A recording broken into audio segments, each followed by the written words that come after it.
احسن اقبال صاحب 2 منٹ ہیں پلیز، وضو بھی کرنا ہے. کافی اس پہ بات ہوئی ہے، ایک کم از کم مناسب وقت دیجئے کہ میں کلیریفائی کر سکوں. میں بڑا احترام کرتا ہوں، مولانا فضل الرحمان صاحب بزرگ ہیں، لیکن میں انہیں یہ بتانا چاہتا ہوں کہ پاکستان کی آزادی اور خود مختاری کی ہم نے مثال قائم کی ہے جب 28 مئی 1998 کو امریکہ کے صدر کے 5 فون آئے اور پوری دنیا کا ہم پر دباؤ تھا کہ ایٹمی دھماکے نہ کریں، تو ہم نے پاکستان کو ایک سنیے آپ اپنی بات سنیے اگر آپ بات نہیں سنیں گے جواب سنیے تو آپ کیا ایکسپیکٹ کرتے ہیں جب لیڈر آف دا اپوزیشن بولیں گے تو ان کو بولنے دیں گے؟ حوصلہ کیجئے جی جی ہم بھی مسلمان، آپ ہم سے بڑھ کے نہیں، ہم آپ جتنے مسلمان ہیں.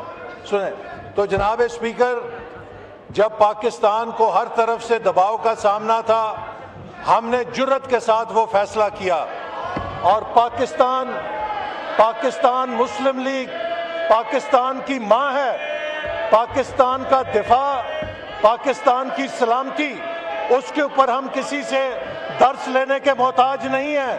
ہم پاکستان کی آزادی کے محافظ ہیں، پاکستان کی خود مختاری کے محافظ ہیں. اب میں نے ہم کسی قیمت پہ میں نے اچھا بھائی صاحب کو 1 منٹ کے لیے دینا تھا، اب نہیں دوں گا بیکاز آپ ان کی بات نہیں سن رہے تو پھر ان کی کیسے سننے دوں گا؟ میں نہیں دوں گا آپ کو. نہیں، حوصلہ پیدا کریں، اب سچی بات سنیں. تو الحمدللہ اس حکومت کے ہوتے ہوئے جس کی بھاگ دوڑ اس جماعت کے ہاتھ میں ہے جو پاکستان کی بانی ہے، پاکستان کی سلامتی اور پاکستان کی سوورینٹی پر کوئی خطرہ نہیں ہو سکتا اور نہ کوئی میلی نگاہ کے ساتھ دیکھ سکتا ہے. ہم نے مارکہ حق میں مسلح افواج نے اور حکومت نے ثابت کیا کہ اگر کوئی پاکستان پر میلی نگاہ ڈالے گا تو ہم اس کی آنکھیں نوچنے کی صلاحیت رکھتے ہیں.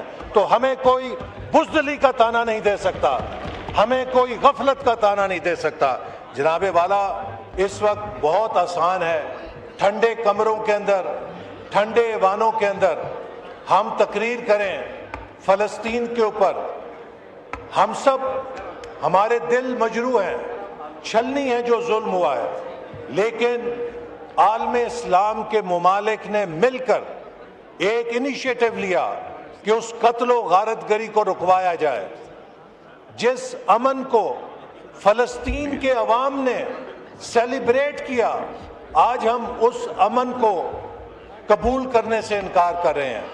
آج اگر بورڈ آف پیس میں پاکستان نہ جاتا تو یہ ہمارے فاضل اراکین اسی شد و مد کے ساتھ تقریر کر رہے ہوتے کہ پاکستان تنہا رہ گیا ہے، پاکستان کو کسی نے پوچھا نہیں ہے، اور پاکستان اتنے بڑے امن کے منصوبے میں کیوں کر شامل نہیں ہوا ہے. یہ آج اگر پاکستان کو سینٹر سٹیج ملا ہے کہ ہم اپنے برادر اسلامی ملکوں کے ساتھ مل کر فلسطین میں اور غزہ میں امن کے لیے کنٹریبیوٹ کر سکتے ہیں، تو یہ پاکستان کی ایک بہت بڑی سفارتی کامیابی ہے جس کے اوپر ہمیں خوشی منانی چاہیے، بجائے یہ کہ ہم یہ کہیں کہ ہم ایک سائٹ پہ کھڑے ہو جائیں. جناب والا، کیا آپ مجھے بتائیے سعودی عرب مسلمان ملک نہیں ہے؟ کیا پاکستان کا بہترین دوست ملک نہیں ہے؟ کیا ترکی مسلمان ملک نہیں ہے؟ کیا وہ پاکستان کا بہترین دوست نہیں ہے؟ کیا قطر مسلمان ملک نہیں ہے؟ کیا وہ پاکستان کا بہترین دوست نہیں ہے؟ کیا یو اے ای مسلمان ملک نہیں ہے؟ کیا پاکستان کا بہترین دوست نہیں ہے؟ اسی طرح کیا بحرین مسلمان ملک نہیں ہے؟ کیا مصر، جارڈن، کویت، موراکو، ازبکستان یہ اسلامی ممالک نہیں ہیں؟ کیا یہ مسلمانوں کے قتل عام میں حصے دار بننے کے لیے شامل ہوئے ہیں؟ اصل بات یہ ہے کہ اسلامی ممالک کے نمایاں جو ملک ہیں ان کو ایک موقع ملا ہے کہ وہ اس بورڈ کے ذریعے فلسطین کے عوام کے حقوق کے لیے اور امن کے لیے اپنا کردار ادا کر سکیں.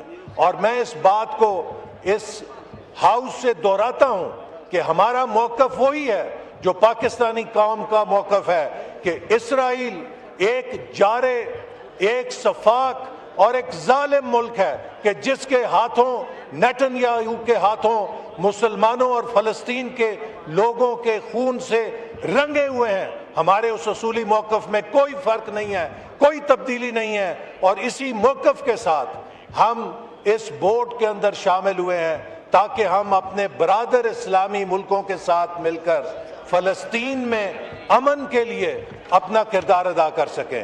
یہاں پر اپنے آرام سے گھروں میں بیٹھ کے, ٹھنڈے کمروں میں بیٹھ کے اور آزادی کے ساتھ سیاست کرنا آسان ہے, لیکن ان لوگوں کی تکلیف کا اندازہ کیجئے کہ جو بچے یتیم ہو گئے ہیں, جو صبح شام بارود جن پر برستا تھا, اگر آج آسمان سے ان پر بارود نہیں برس رہا تو اس کی بڑی وجہ ان 8 اسلامی ملکوں کا کردار ہے کہ جس کی وجہ سے ہم سیز فائر کرنے میں کامیاب ہوئے, اور اس سیز فائر کو وہاں کے لوگوں نے قبول کیا اور اس بات کو انہوں نے اپریشیٹ کیا کہ یہ امن ہمارے لیے ایک موقع لے کر آیا ہے کہ ہم اپنی زندگی دوبارہ شروع کر سکیں. ہمارا جو 1967 کے بارے میں فلسطین کے حوالے سے موقف ہے وہ انچینجڈ ہے.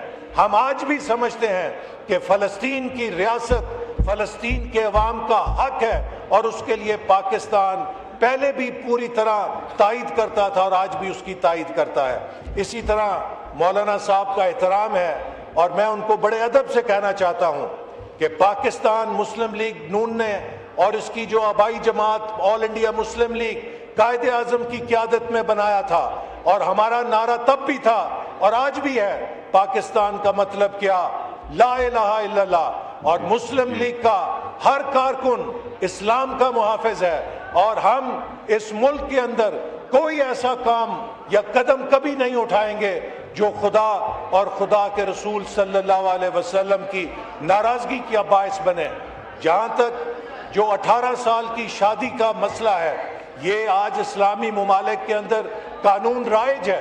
کیا وہ اسلامی ملک اسلام سے خارج ہو گئے ہیں؟ کیا ہم چاہتے ہیں کہ ہماری بچیاں جو